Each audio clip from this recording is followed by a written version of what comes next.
Nós estamos trabalhando a exposição de Abacuque, e eu peço que você abra então sua Bíblia comigo neste livro, Abacuque, capítulo 1, versos 5 a 11. É o texto de exposição nesta manhã. Abacuque, capítulo 1, versos 5 a 11.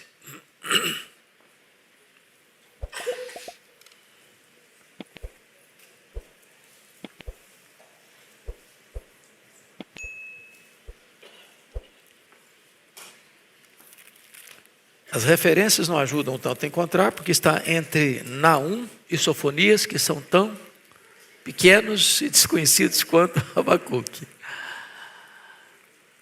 Vamos lá então, Abacuque capítulo 1, versos 5 a 11. Já que está na tela, quem sabe poderíamos ler juntos? Vamos tá? Todo mundo? Vede entre as nações, olhai, maravilhai-vos e desvanecei. Porque realizo em vossos dias obra tal, que vós não crereis, quando vos for contada. Pois eis que suscito os caldeus, nação amarga e impetuosa, que marcham pela largura da terra, para apoderar-se de moradas que não são suas. Eles são pavorosos e terríveis, e criam eles mesmos o seu direito e a sua dignidade. Os seus cavalos são mais ligeiros do que os leopardos, mais ferozes do que os lobos. Ao anoitecer, são os seus cavaleiros, que se espalham por toda parte. Sim, os seus cavaleiros chegam de longe, voam como águia, que se precipita a devorar. Eles todos vêm para fazer violência. O seu rosto suspira por seguir avante. Eles reúnem os cativos como areia. Eles escarnecem dos reis. Os príncipes são objeto do seu riso. Riem-se de todas as fortalezas, porque amontoando terra, as tomam. E então passam como passa o vento, e seguem. Fazem-se culpados estes cujo poder é o seu Deus. O tema que eu darei para a aula de hoje é quando o céu deixa a terra alarmada. Quando o céu deixa a terra alarmada. Nós vimos na aula anterior que Abacuque estava numa grande crise com Deus e com os homens. Crise com Deus porque Deus estava em silêncio. Deus não respondia a sua oração. Enquanto ele, Abacuque, olhava para a sua própria nação, o reino de Judá, país mergulhado numa crise medonha, de violência, de iniquidade, de destruição, de contendas, de litígios, de idolatria. Agora a crise dele já tem outro aspecto. Porque se ele estava perplexo com o que viu na terra, agora ele está mais perturbado ainda com o que ouve do céu. Em outras palavras, ele estava perturbado com o silêncio de Deus. Agora ele está completamente perturbado com a palavra de Deus. Porque quando Deus responde à oração dele, Deus não dá uma explicação, Deus dá uma revelação. Quando Deus rompe o silêncio, está dizendo: olha, eu não estive inativo, nem longe, nem indiferente.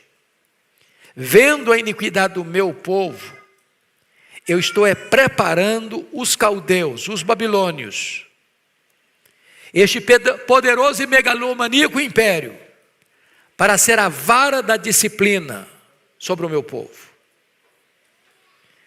Isso nos choca, porque Deus cumpre a sua palavra quando essa palavra está a nosso favor, e Deus cumpre a sua palavra quando essa palavra está na contramão da nossa expectativa para nos disciplinar. O que choca ainda mais o profeta é como Deus pode usar um povo mais violento que o seu, mais injusto do que o seu, para disciplinar a sua nação, o povo de Judá. Então, eu gostaria de, a título de introdução, fazer 3 declarações. Primeira, a voz de Deus pode ser mais perturbadora do que o seu silêncio. Porque o silêncio de Deus trazia para o coração do profeta uma angústia. Por que Deus não age? Por que eu grito violência e o teu braço não se estende para interromper a violência? Por que Deus permite a crise no Brasil e você ora e a crise agrava? E a angústia nossa também. Só que quando Deus responde a oração dele, Deus diz: olha, meu filho, eu vou trazer a Babilônia, uma nação amarga, para disciplinar esse povo. Segunda declaração: a ação de Deus pode ser mais perturbadora do que a inação de Deus. Tem hora que Deus não age, ele fica em silêncio, ele não se manifesta. Mas o silêncio de Deus não significa que ele não está agindo. Quando Deus começa a agir, ele fica perturbado, porque ele percebe, conforme o versículo 6, pois eis que suscita os caldeus, nação amarga e impetuosa, que marcham pela largura da terra para apoderar-se de moradas que não são suas. Deus está trazendo a Babilônia. E a Babilônia vai fazer incursões em Jerusalém, vai saquear o templo de Jerusalém, vai levar os filhos de Jerusalém cativos, depois vai destruir Jerusalém, depois vai incendiar o magnânimo templo de Salomão e vai levar o povo para uma amarga escravidão de 70 anos. Terceira declaração: o pecado do povo de Deus é mais terrível do que o pecado dos ímpios. Porque o ímpio não conhece a Deus. O ímpio viola a lei natural da sua consciência, que é um tribunal instalado dentro de nós, com percepção do que é certo e do que é errado. Por mais rude que seja um povo, ele tem noção do que é certo e do que é errado. É a revelação natural. Entretanto, o povo de Deus tem a revelação especial. Tem a Bíblia, a palavra escrita. Quando o povo de Deus erra, o pecado dele é mais grave, é mais hipócrita, é mais danoso, porque o povo de Deus peca contra o maior conhecimento. O povo de Deus pressupõe que recomenda a vida de santidade e ele não a pratica. E quando o povo de Deus erra, as consequências são maiores. Então, dito isso, à guisa de introdução, vamos às lições do texto. Em primeiro lugar, vamos ver uma descrição das ações de Deus. Porque a queixa do profeta, no capítulo 1, verso 2, era essa: até quando, Senhor, clamarei eu e tu não me escutarás? Gritar-te-ei violência e não salvarás. Esse era o problema dele. Então vamos ver agora, quando Deus começa a agir, o que é que ele faz? Primeiro, Deus exerce um governo universal e não apenas doméstico. Leia de novo o verso 5, ponha na tela para todos nós, toda a igreja comigo. Vede entre as nações, olhai, maravilhai-vos e desvanecei, porque realizo em vossos dias obra tal que vós não crereis quando vos for contado. Primeira coisa que nós corremos o risco de pensar é que o nosso Deus é um Deus doméstico, é um Deus tribal, é um Deus eclesiástico, é o Deus que está limitado ao território da igreja, do templo, das coisas sagradas.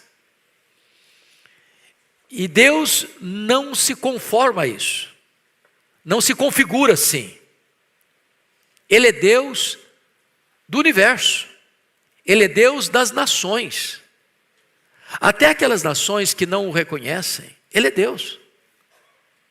O controle dele não é apenas um controle para dentro dos muros eclesiásticos. Ele é o Deus que governa as nações, é o governo universal. Então, a primeira coisa que Abacuque é conclamado, vede entre as nações. Não é vede em Judá, vede entre as nações. Eu não me importo só com Judá. A minha ação não se restringe a Judá. A minha ação não se restringe à igreja. A minha ação é ampla, é global, é universal, entre todas as nações. Essa é a primeira coisa que precisamos entender, que a visão nossa, às vezes é geográfica, é paroquial e é restrita, e não uma visão do Deus que age em todas as nações. Segunda coisa, Deus não está inativo, mas trabalhando para julgar o pecado. O versículo 5, veja você,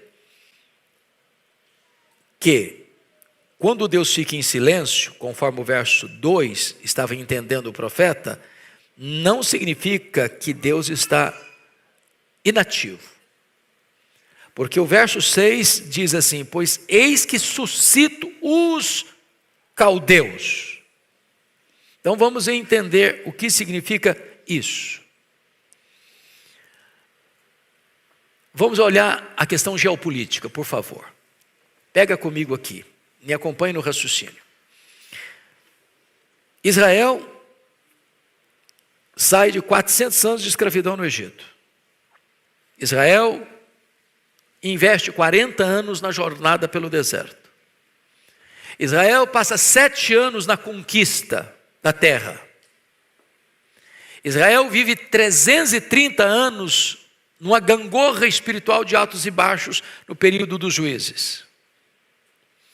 Israel, ao final do período dos juízes, que era o governo teocrático, requer um governo de rei. Eles querem um reinado. E então, 40 anos sobre Saul, 40 anos sobre Davi, 40 anos sobre Salomão. Agora, depois da morte de Salomão em 931, esse reino que era unido rasga. 10 tribos seguem Jeroboão I, formam o reino do norte, chamado Israel, capital Samaria.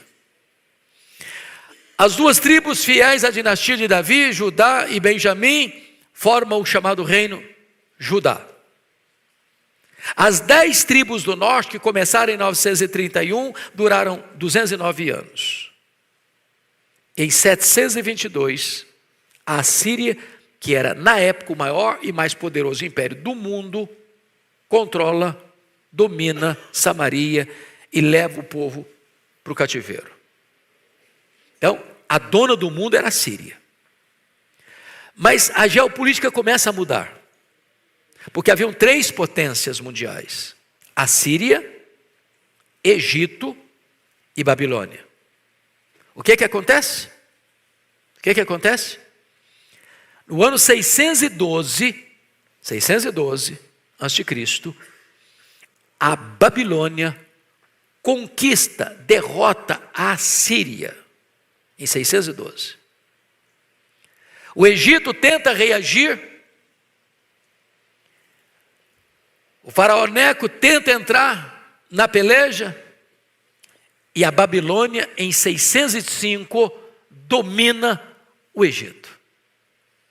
Então, nós estamos agora num período em que 2 potências mundiais, a Síria em 612, o Egito em 605, são dominados pela Babilônia. Então, a Babilônia agora é a grande potência mundial.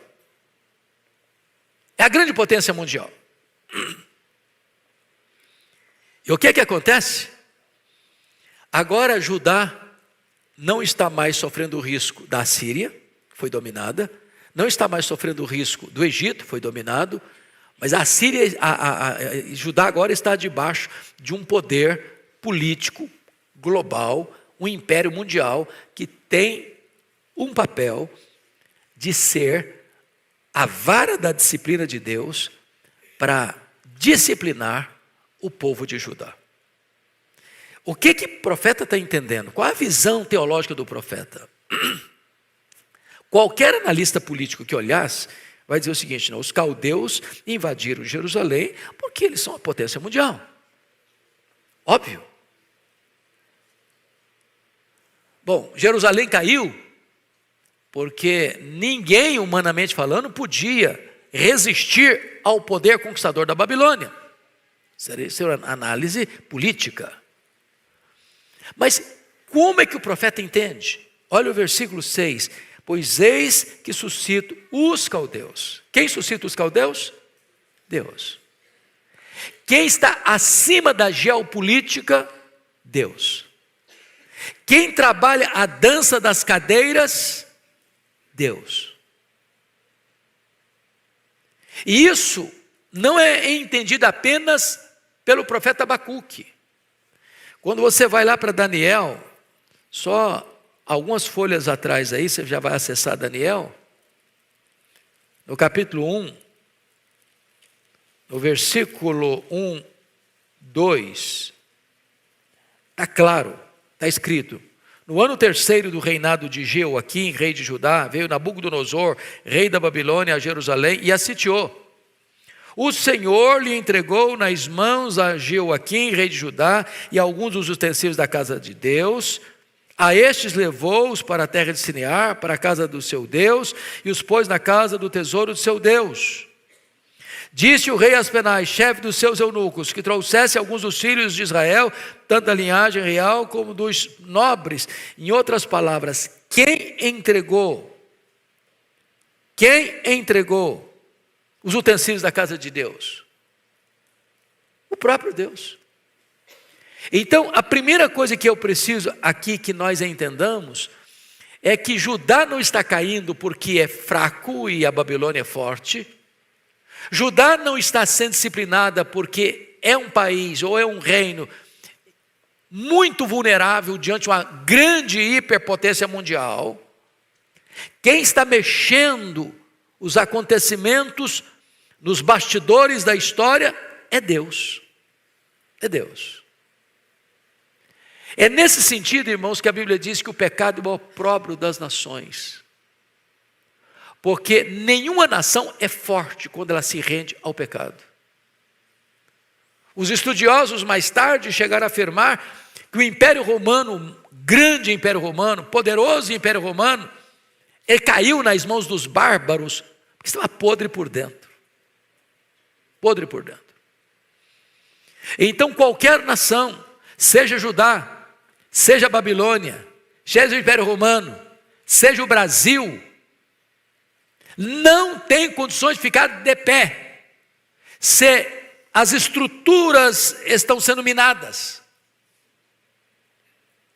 Quando o pecado é aplaudido, quando há uma inversão de valores, quando a nação se capitula ao mal, é isso que está acontecendo aqui com Judá.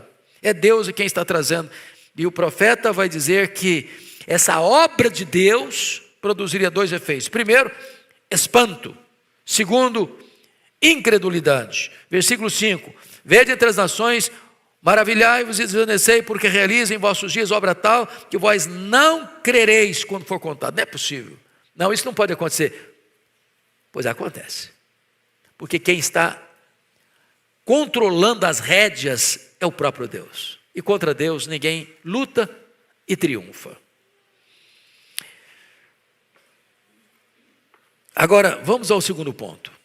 Uma descrição da disciplina de Deus. Versículos 5 e 6.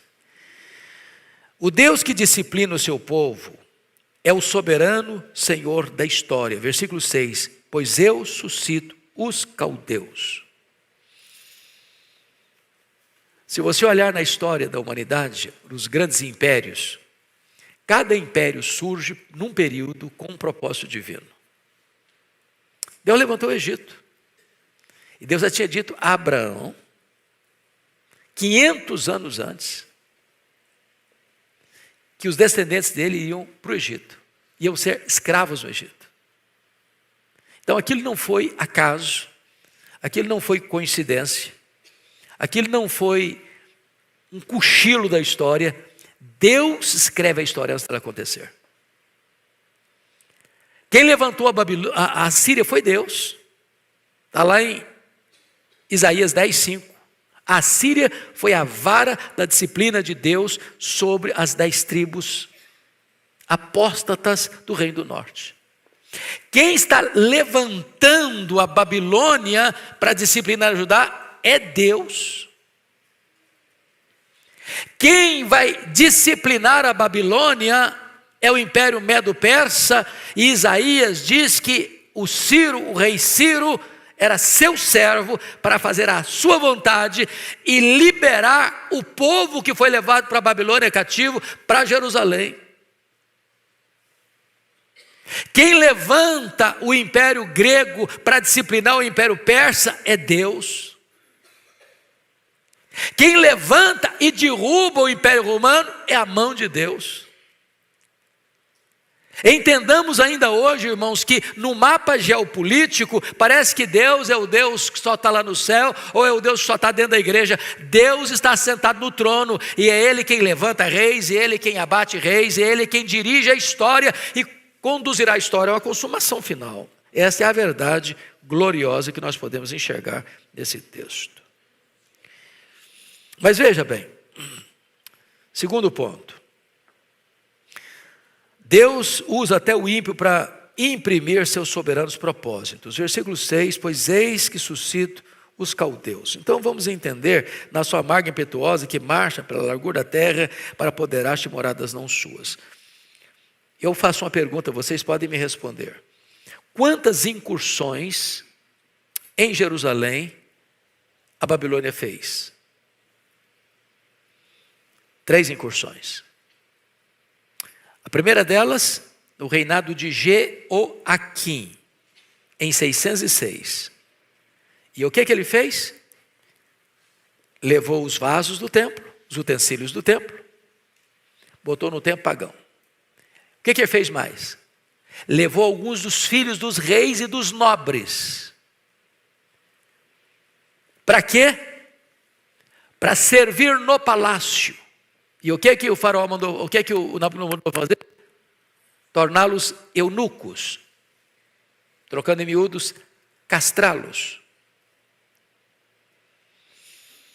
Por que ele fez isso? Porque embora Nabucodonosor fosse um rei absolutista, e o que significa um rei absolutista? É um rei que é maior do que a lei, ele é a própria lei, e você vai notar isso exatamente aqui. O que está escrito,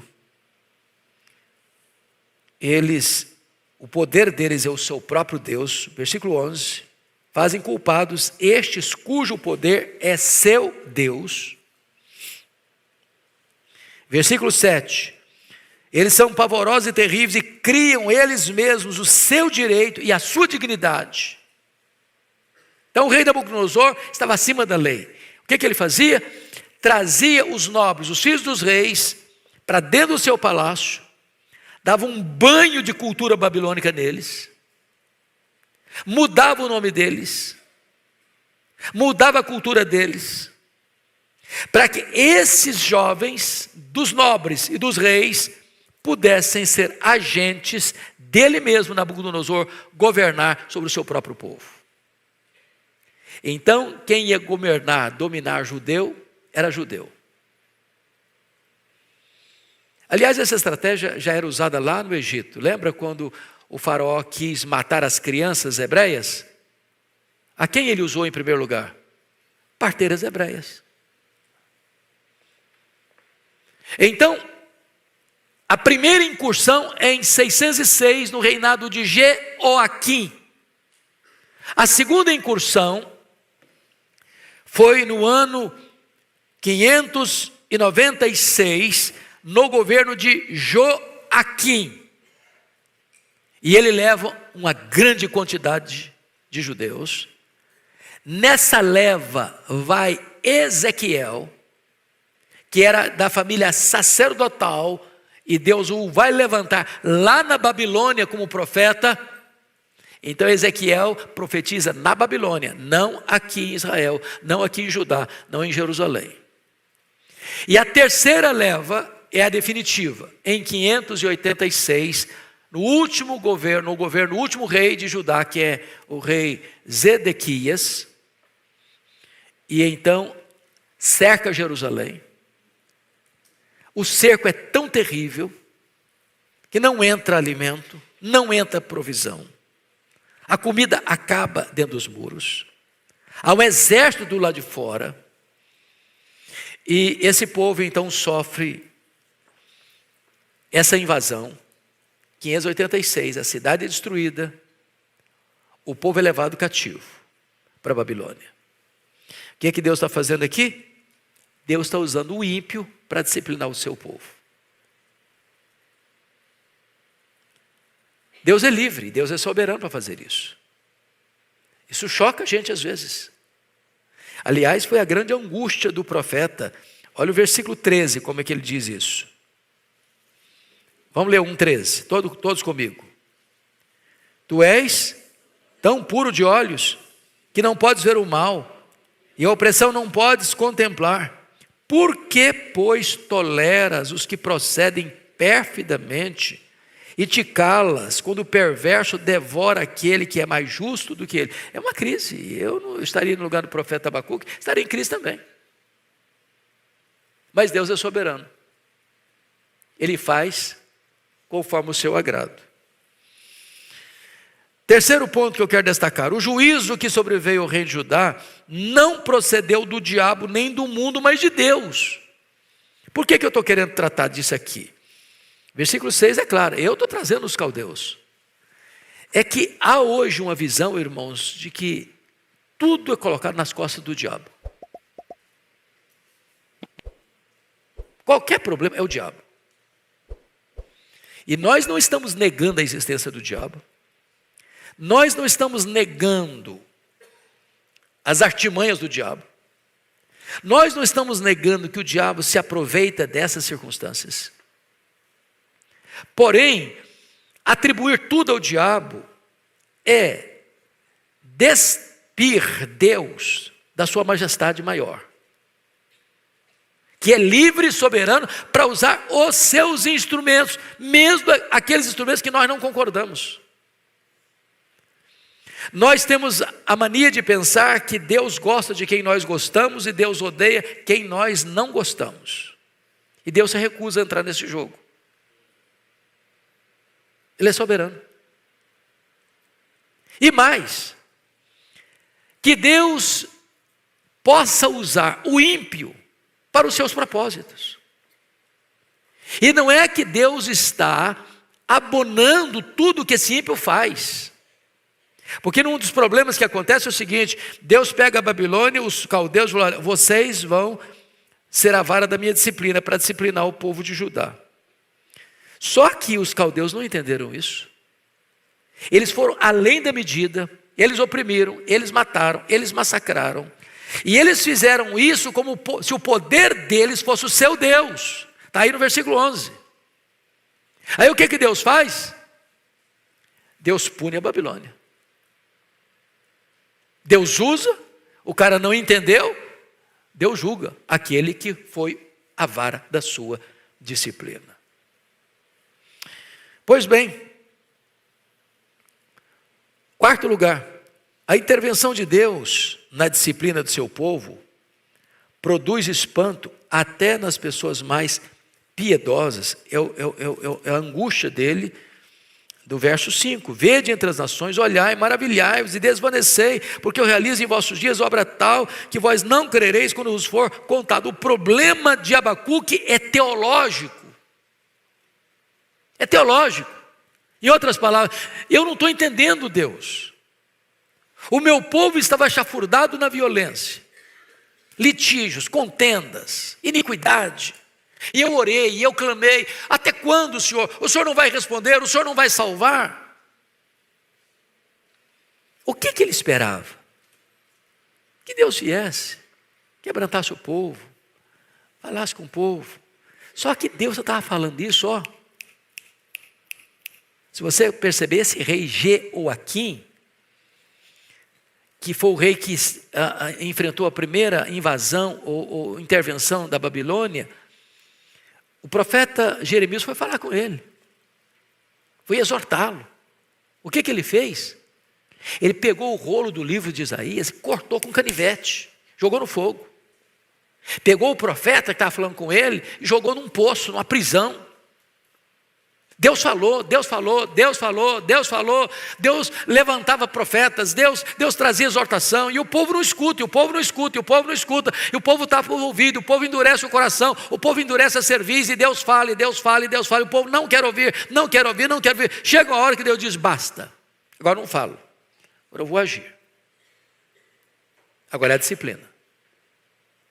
Tem hora que a única voz que as pessoas escutam é a voz da disciplina. Isso se aplica também até na criação de filhos, sabia? O apóstolo Paulo é fantástico quando ensina assim: e vós pais não provoqueis os vossos filhos a ira, mas criai-os na disciplina e na admoestação. Disciplina implica em limites e até em castigo. Admoestação tem a ver com palavra, com conversa, com confronto, com advertência, com admoestação. Tem hora que você deve falar para o filho. Okay. Se o filho engrossar para o seu lado, você é pai, ele é pequeno, ele engrossar para o seu lado, dá um tapa na sua cara. Não, filhinho, não fica legal você bater na carinha do papai, né? Ele vai engrossar mais ainda. Aí tem uma parte no corpo que é bem carnuda, e que você vai lá e dá, não é espancar, não é violência. Eu sei que hoje a psicologia moderna não aceita isso, mas eu prefiro ficar com a Bíblia. Eu prefiro ficar com a Bíblia. Então Deus faz o mesmo. Deus faz o mesmo com a gente. Meu filho, eu estou falando. Você não quer ouvir? Eu vou ter que pegar um remédio mais amargo agora. Vou ter que usar um método mais radical. Eu vou ter que trazer os caldeus. A coisa não é brincadeira, não. Vamos ver agora, em último lugar, uma descrição do instrumento usado por Deus.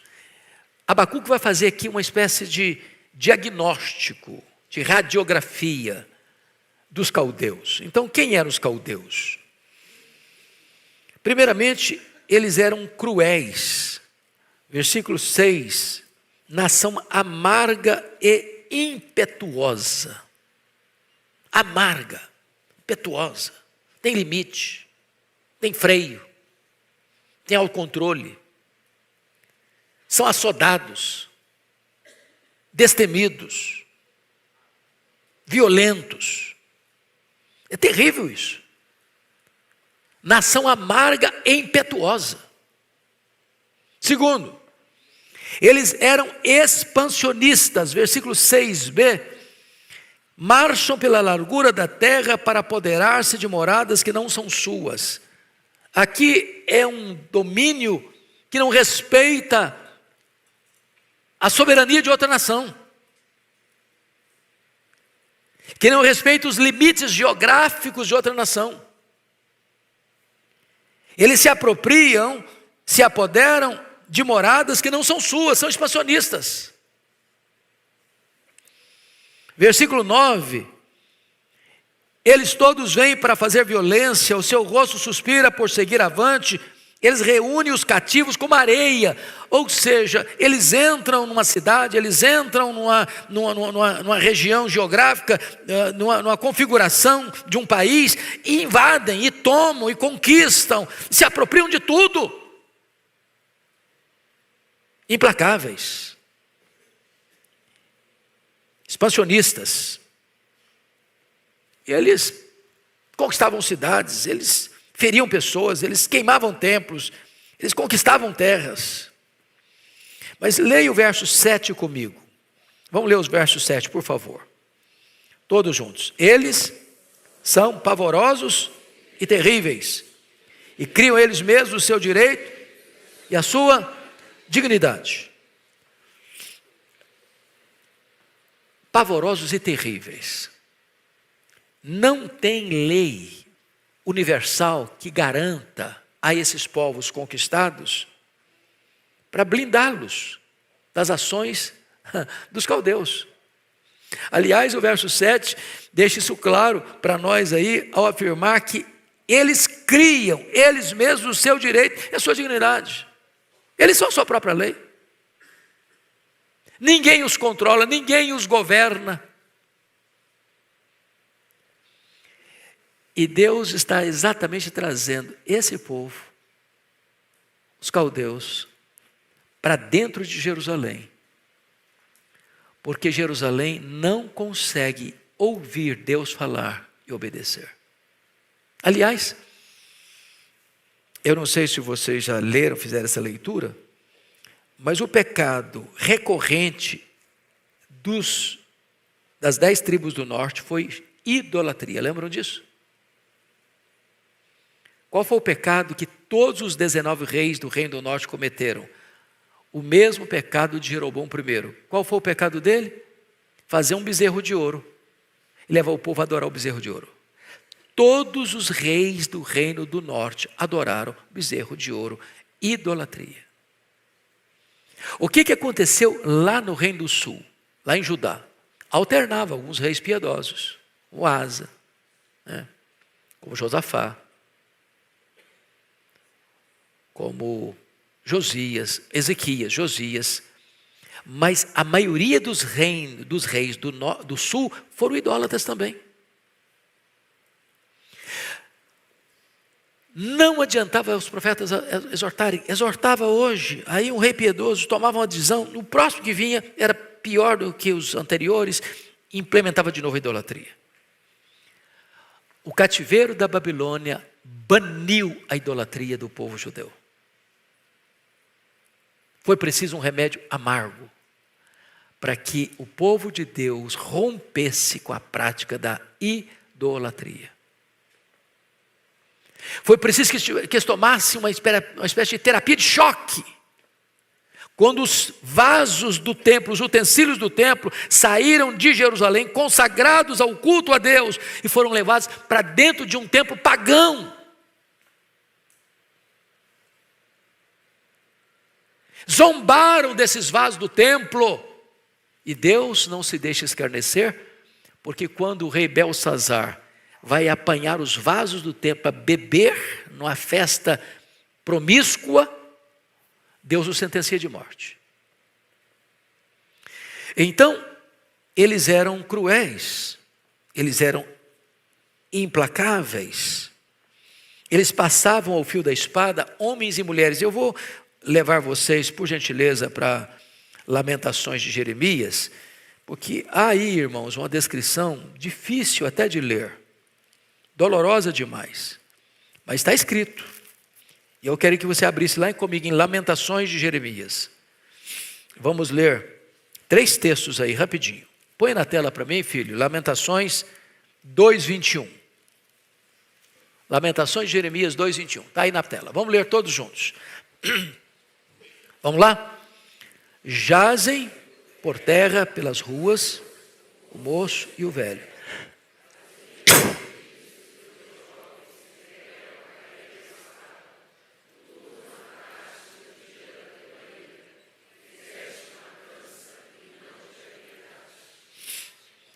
Preste atenção no que está escrito aí. Jazem por terra pelas ruas o moço e o velho. As minhas virgens e os meus jovens vieram a cair à espada. Ele está falando com quem? Está falando com Deus. Tu os mataste no dia da tua ira. Fizeste matança e não te apiedaste. Quem está matando os judeus dentro de Jerusalém? Os caldeus. A quem o profeta atribui? A Deus. Os caldeus são instrumento de quem? De Deus. O maior agente é Deus. Isso nos choca. Segundo texto, capítulo 4, versículo 5 de Lamentações. Vamos ler juntos. Os que se alimentam de comidas finas desfalecem nas ruas. Os que se criaram entre escarlata se apegam aos monturos. Ele está falando da classe nobre, da classe rica, da classe A. Da classe que foi criada com o melhor, com o luxo, com o fausto, com a riqueza, com os banquetes, com púrpura, com linho fino. Estão cobertos de andrajo, com fome nas ruas. Terceiro texto, capítulo 5, verso 10 a 18. Esse capítulo é tão doloroso, e eu queria que você lesse com temor e tremor comigo esse texto. Vamos juntos.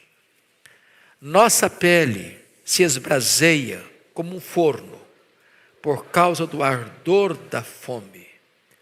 Forçaram as mulheres em Sião, as virgens nas cidades de Judá. Os príncipes foram por eles enforcados. As faces dos velhos não foram reverenciadas. Os jovens levaram a mó. Os meninos tropeçaram debaixo das cargas de lenha. Os anciãos já não se assentam na porta. Os jovens já não cantam. Cessou o júbilo do nosso coração. Converteu-se em lamentações a nossa dança. Caiu a coroa da nossa cabeça. Ai de nós, porque pecamos. Por isso caiu doente o nosso coração. Por isso se escureceram os nossos olhos. Pelo monte de Sião, que está assolado, andam as raposas. Esse é o cenário que Jerusalém viveu. Por uma razão, não ouviram a voz de Deus, tiveram que escutar a disciplina divina. Esses conquistadores também eram absolutistas, porque o verso 7 diz que eles fizeram, voltando agora para Abacuque, volta comigo para lá, por gentileza, versículo 7, está escrito: criam eles mesmos o seu direito e a sua dignidade. Isso é absolutismo. Eu sou minha própria lei, eu crio minha própria lei. Mas eles eram mais do que isso, irresistíveis. Militarmente falando, irresistíveis. Versículo 8. Leia o 8 comigo, por favor. Os seus cavalos são mais ligeiros do que os leopardos, mais ferozes do que os lobos. Ao anoitecer, são os seus cavaleiros que se espalham por toda parte. Sim, os seus cavaleiros chegam de longe, voam como águia que se precipita a devorar.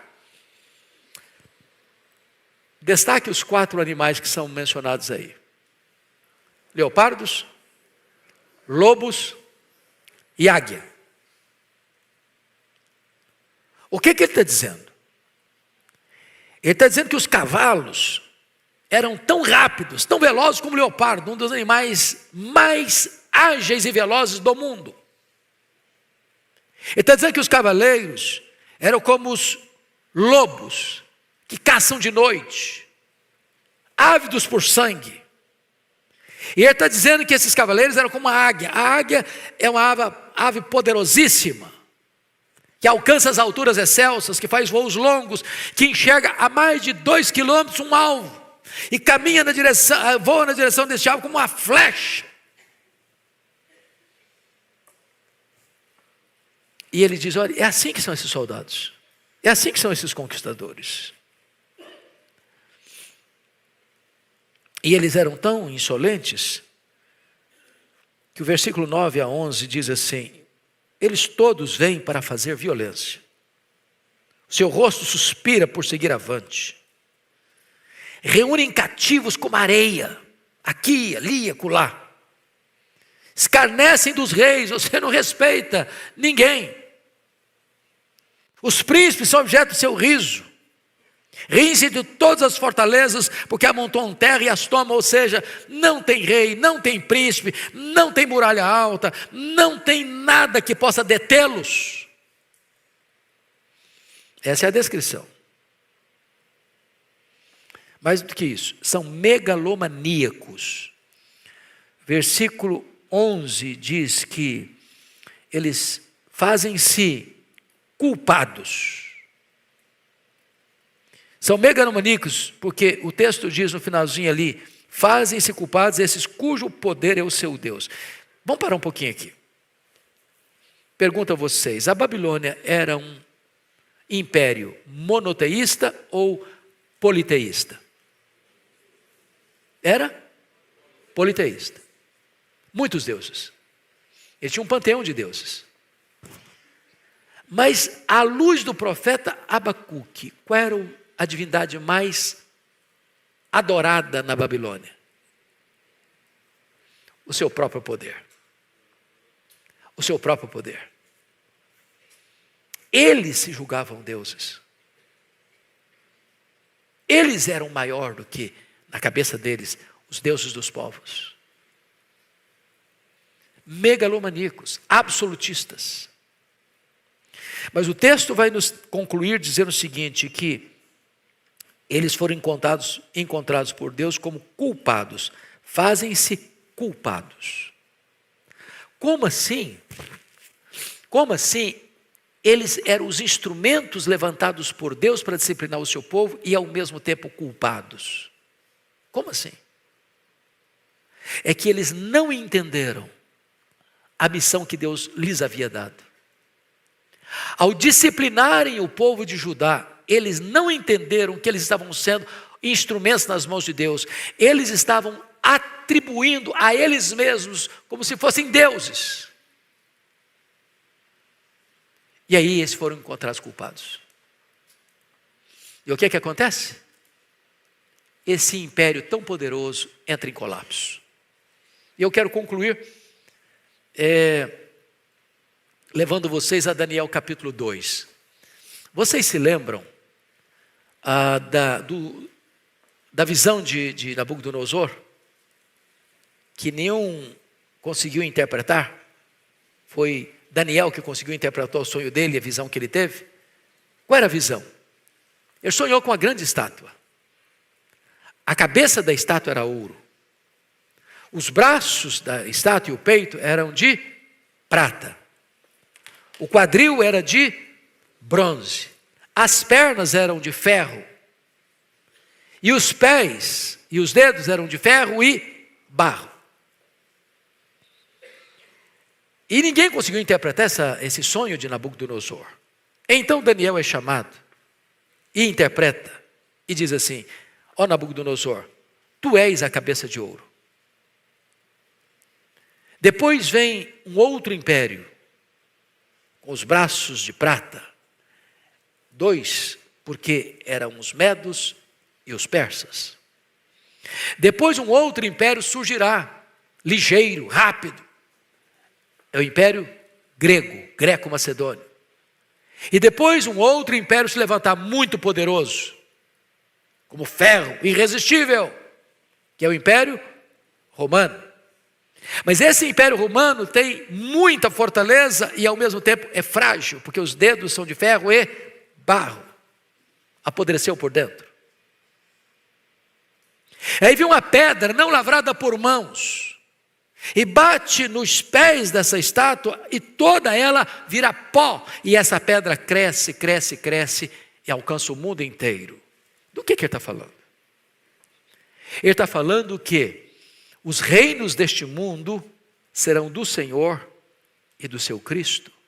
Porque esta pedra é um símbolo do reino de Deus, que vem exatamente se estabelecendo com Cristo Jesus no Império Romano.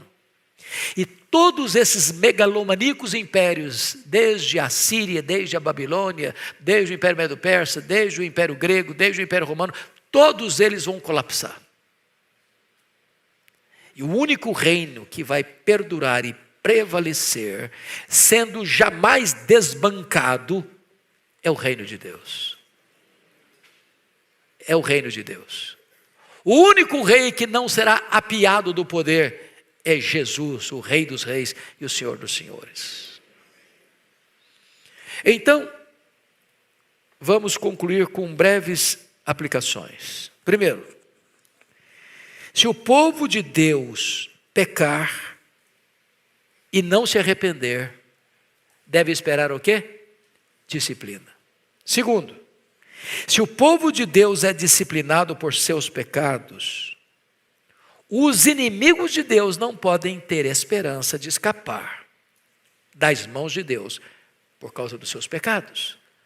Porque o juízo começa na casa de Deus, mas não para na casa de Deus. Vai chegar aos ímpios também. Terceiro, Deus pode lançar mão de instrumentos estranhos para disciplinar o seu próprio povo, como usou os caldeus. Quarto, os homens ímpios e as nações que Deus emprega na execução de seu julgamento não escaparão da responsabilidade de suas próprias ações. Eles foram encontrados culpados. Finalmente, a exaltação de si mesmo é o último engano do coração dos tolos. A nossa força é o nosso próprio Deus. Quem pensa assim está liquidado. Porque a força do braço da carne, por mais forte, é vulnerável. Só buscando refúgio debaixo das asas do Onipotente é que nós estaremos seguros. Meus amados, que Deus nos abençoe, que Deus nos ajude, que Deus ilumine a nossa mente, para entendermos que o pecado é maligníssimo, que o salário do pecado é a morte, mas que o dom gratuito de Deus é a vida eterna. Vamos ficar em pé e vamos orar.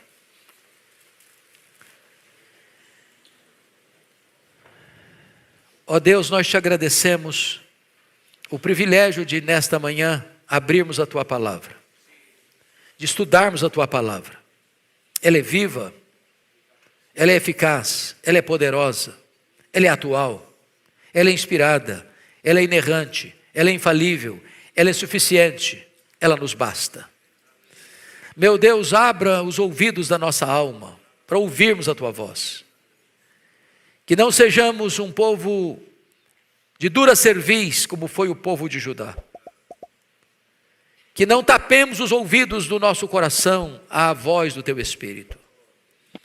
Que todos nós aqui nesta manhã nos humilhemos debaixo da tua poderosa mão, para vivermos de modo justo, piedoso e sensato nesta geração. Receba o nosso tributo de louvor, porque tu nos dás a tua palavra, que vale mais do que ouro e é mais preciosa e doce do que o mel. Louvado seja o teu nome. Em nome de Jesus. Amém.